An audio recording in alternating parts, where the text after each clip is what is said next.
Hello दोस्तों, मैं उमेश कुमार स्वागत करता हूं आप सभी का मेरे चैनल स्टडी विद उमेश में। दोस्तों, अगर आप भी करना चाहते हैं बेहतर ढंग से बोर्ड परीक्षाओं या अन्य प्रतियोगी परीक्षाओं की तैयारी, तो अंत तक बने रहिए इस वीडियो में। यदि आप मेरे चैनल पर नए हैं तो मेरे चैनल को सब्सक्राइब अवश्य कर लें, जिससे कि नए वीडियो की नोटिफिकेशन तुरंत आपको मिल सके। साथ ही आप मेरे वीडियो को लाइक और ज्यादा से ज्यादा शेयर करें ताकि अधिक से अधिक लोगों को इसका फायदा मिल सके। तो बिना देर किए चलिए ये वीडियो शुरू करते हैं। प्रश्न नंबर 1, निम्नलिखित में से कौन कॉपर सल्फेट के विलयन से कॉपर को विस्थापित नहीं कर सकता है?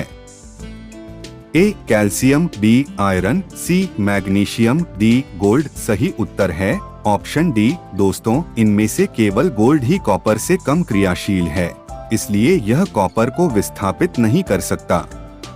प्रश्न नंबर 2, वसायुक्त खाद्य पदार्थों को सड़ने से बचाने के लिए जिस बाहरी पदार्थ का इस्तेमाल किया जाता है वह कहलाता है? ए उत्प्रेरक, बी एंटीऑक्सीडेंट, सी एंजाइम, डी इनमें से कोई नहीं। सही उत्तर है ऑप्शन बी एंटीऑक्सीडेंट। दोस्तों, खाद्य पदार्थों का खराब होना ऑक्सीकरण के कारण होता है और ऑक्सीकरण रोकने वाले पदार्थ एंटीऑक्सीडेंट कहलाते हैं। प्रश्न संख्या 3, एक हल्के हरे रंग के रवादार पदार्थ को गर्म करने पर दम घुटने वाली एक गैस निकलती है और भूरे रंग का ठोस पदार्थ अवशेष के रूप में प्राप्त होता है। यह निम्नलिखित में किस प्रकार की अभिक्रिया है?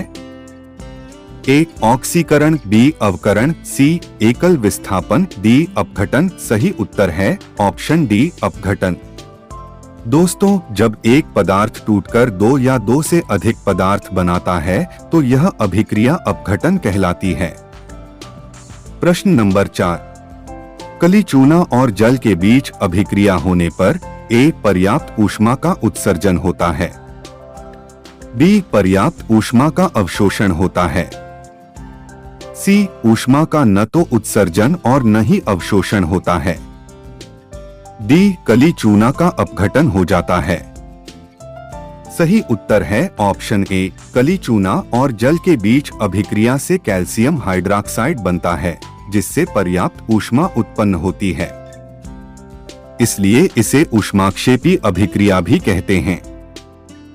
प्रश्न नंबर 5, संतुलित रासायनिक समीकरण विज्ञान के किस सिद्धांत पर आधारित होता है? ए न्यूटन के गति नियम पर, बी द्रव्यमान की अनश्वरता के सिद्धांत पर, सी सक्रियण ऊर्जा के सिद्धांत पर, डी वेग नियम के सिद्धांत पर।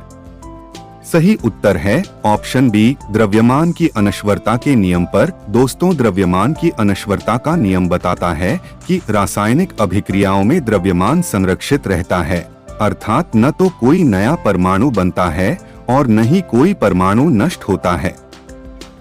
प्रश्न नंबर 6, सिल्वर नाइट्रेट के विलयन में तांबे का एक तार लटकाने पर तांबे के तार पर चमकीले सिल्वर की परत बैठ जाती है। इस अभिक्रिया से क्या पता चलता है? ए सिल्वर तांबा से अधिक क्रियाशील है, बी तांबा सिल्वर से अधिक क्रियाशील है, सी सिल्वर और तांबा दोनों समान क्रियाशील हैं, डी इनमें से कोई नहीं। सही उत्तर है ऑप्शन बी तांबा सिल्वर से अधिक क्रियाशील है, इसलिए वह सिल्वर नाइट्रेट से सिल्वर को विस्थापित कर देता है। प्रश्न नंबर 7, लोहे के बुरादों पर हाइड्रोक्लोरिक अम्ल डालने पर निम्नलिखित में क्या होता है? ए हाइड्रोजन गैस और फेरस क्लोराइड बनते हैं, बी हाइड्रोजन गैस और फेरिक क्लोराइड बनता है, सी हाइड्रोजन गैस और फेरिक हाइड्रॉक्साइड बनता है, डी फेरस क्लोराइड और जल बनता है। सही उत्तर है ऑप्शन ए हाइड्रोजन गैस और फेरस क्लोराइड बनते हैं। प्रश्न नंबर 8, किसी ताजा खाद्य तेल को बहुत दिनों तक सुरक्षित रखने के लिए निम्नलिखित में से किस गैस का उपयोग किया जा सकता है? A ammonia, B nitrogen, C carbon dioxide, D oxygen. सही उत्तर है ऑप्शन बी नाइट्रोजन। दोस्तों, नाइट्रोजन एक अच्छा प्रतिऑक्सीकारक है। प्रश्न नंबर 9, रेडॉक्स अभिक्रिया में क्या होता है? ए सिर्फ ऑक्सीकरण, बी सिर्फ अवकरण, सी ऑक्सीकरण तथा अवकरण दोनों, डी इनमें से कोई नहीं। सही उत्तर है ऑप्शन सी ऑक्सीकरण और अवकरण दोनों। प्रश्न नंबर 10, अम्ल तथा क्षार के बीच होने वाली अभिक्रिया कहलाती है? ए एनोडीकरण, बी भस्मीकरण, सी उदासीनीकरण, डी अपघटनीकरण। सही उत्तर है ऑप्शन सी उदासीनीकरण अभिक्रिया। प्रश्न नंबर 11, अम्ल तथा क्षार के बीच अभिक्रिया में अनिवार्यतः उत्पन्न होता है? ए कार्बन डाइऑक्साइड, बी जल, सी हाइड्रोजन सल्फाइड, ये सभी। सही उत्तर है ऑप्शन बी जल। प्रश्न नंबर 12, निम्न अभिक्रिया में ऑक्सीकारक की पहचान करें। अभिक्रिया है जिंक ऑक्साइड प्लस कार्बन बनता है जिंक प्लस कार्बन मोनोऑक्साइड। आपके ऑप्शंस हैं A zinc oxide, B carbon, C zinc, D carbon monoxide. सही उत्तर है ऑप्शन ए जिंक ऑक्साइड। दोस्तों, जिंक ऑक्साइड कार्बन को ऑक्सीजन देकर कार्बन मोनोऑक्साइड बनाता है, इसलिए यह ऑक्सीकारक कहलाएगा। प्रश्न नंबर 13, निम्न में कौन एक संयोजन अभिक्रिया है? प्रश्न संख्या 13, निम्न में कौन एक संयोजन अभिक्रिया है? ए क्यूप्रिक ऑक्साइड और हाइड्रोजन की अभिक्रिया से कॉपर धातु और जल का बनना, बी हाइड्रोक्लोरिक अम्ल और सोडियम हाइड्रॉक्साइड की अभिक्रिया से सोडियम क्लोराइड और जल का निर्माण, सी जिंक ऑक्साइड और कार्बन डाइऑक्साइड की अभिक्रिया से जिंक कार्बोनेट का निर्माण, डी कैल्शियम कार्बोनेट को गर्म करने पर कैल्शियम ऑक्साइड और कार्बन डाइऑक्साइड का निर्माण। सही उत्तर है ऑप्शन सी जिंक ऑक्साइड और कार्बन डाइऑक्साइड की अभिक्रिया से जिंक कार्बोनेट का निर्माण। दोस्तों, संयोजन अभिक्रिया में दो या अधिक अभिकारकों के संयोग से एकमात्र उत्पाद बनता है। प्रश्न नंबर 14, दो अणु जल की अभिक्रिया से दो अणु हाइड्रोजन और एक अणु ऑक्सीजन का निर्माण होता है। यह किस प्रकार की रासायनिक अभिक्रिया का उदाहरण है? ए अवक्षेपण, बी उदासीनीकरण, सी वैद्युत अपघटन, डी प्रकाश रासायनिक। सही उत्तर है ऑप्शन सी वैद्युत अपघटन। प्रश्न नंबर 15, निम्न में से कौन एक उभय विस्थापन अभिक्रिया है?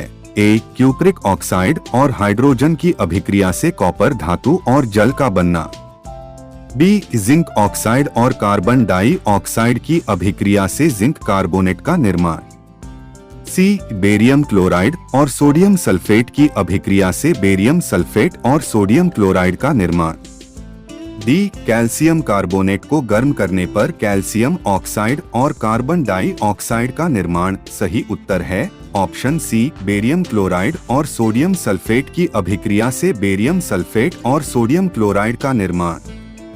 दोस्तों, इस अभिक्रिया में दोनों अभिकारक बेरियम क्लोराइड और सोडियम सल्फेट अपने अपने मूलकों की अदला बदली करते हैं। प्रश्न नंबर 16, निम्न में अवक्षेपण अभिक्रिया का उदाहरण है? ए हाइड्रोजन और क्लोरीन की अभिक्रिया से हाइड्रोजन क्लोराइड का निर्माण, बी कार्बन और ऑक्सीजन के संयोग से कार्बन डाइऑक्साइड का निर्माण, सी सिल्वर नाइट्रेट और सोडियम क्लोराइड की अभिक्रिया से सिल्वर क्लोराइड और सोडियम नाइट्रेट का निर्माण, डी सोडियम हाइड्रॉक्साइड की अभिक्रिया से सोडियम क्लोराइड और जल का निर्माण। सही उत्तर है ऑप्शन सी सिल्वर नाइट्रेट और सोडियम क्लोराइड की अभिक्रिया से सिल्वर क्लोराइड और सोडियम नाइट्रेट का निर्माण। प्रश्न नंबर 17, निम्न में कौन एक असंतुलित रासायनिक समीकरण है? ए H2 प्लस Cl2 तीर चिन्ह 2 HCl, बी 2KClO3 तीर चिन्ह 2KCl प्लस 3O2, सी PbNO3 2 तीर चिन्ह PbO plus NO2 plus O2, D 2H2 plus O2 तीर चिन्ह 2H2O। सही उत्तर है ऑप्शन सी PbNO3 2 तीर चिन्ह PbO plus NO2 plus O2। प्रश्न नंबर 18, निम्न में कौन एक रेडॉक्स अभिक्रिया है? ए कैल्शियम कार्बोनेट के वियोजन से कैल्शियम ऑक्साइड और कार्बन डाइऑक्साइड का निर्माण, बी जिंक ऑक्साइड और कार्बन की अभिक्रिया से जिंक धातु और कार्बन मोनोऑक्साइड का निर्माण। सी कैल्शियम ऑक्साइड और हाइड्रोक्लोरिक अम्ल की अभिक्रिया से कैल्शियम क्लोराइड और जल का निर्माण। डी सोडियम हाइड्रोक्साइड और हाइड्रोक्लोरिक अम्ल की अभिक्रिया से सोडियम क्लोराइड और जल का निर्माण।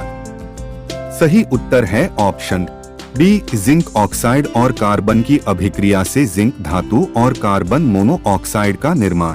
प्रश्न नंबर 19 कैल्शियम कार्बोनेट को गर्म करने पर कैल्शियम ऑक्साइड एवं जल बनते हैं। यह किस प्रकार की रासायनिक अभिक्रिया है? ए विस्थापन, बी उभय विस्थापन, सी अपघटन, डी उदासीनीकरण। सही उत्तर है ऑप्शन सी अपघटन। प्रश्न नंबर 20 क्लोरोफिल और सूर्य के प्रकाश की उपस्थिति में हरे पौधे वायु से कार्बन डाइऑक्साइड एवं पृथ्वी से जल ग्रहण कर अपना भोजन तैयार करते हैं। यह किस प्रकार की अभिक्रिया है? ए संयोजन, बी प्रकाश रासायनिक, सी विस्थापन, डी अवक्षेपण। सही उत्तर है ऑप्शन बी प्रकाश रासायनिक अभिक्रिया। प्रश्न नंबर 21 सिल्वर नाइट्रेट के जलीय विलयन में सोडियम क्लोराइड का जलीय विलयन डालने पर अविलेय सिल्वर क्लोराइड विलयन से पृथक हो जाता है। इस अभिक्रिया को क्या कहेंगे? ए उदासीनीकरण, बी अपघटन, सी अवक्षेपन, डी ऊष्माक्षेपी। सही उत्तर है ऑप्शन सी अवक्षेपण। दोस्तों, आप हमारे साथ लगातार बने रहें। मैं ऐसे ही वीडियोस लेकर आपके लिए आता रहूंगा और पूरा सिलेबस कंप्लीट करा दूंगा। आप कमेंट में अपना फीडबैक देते रहें। मेरे चैनल को लाइक, सब्सक्राइब और अधिक से अधिक शेयर करें। धन्यवाद।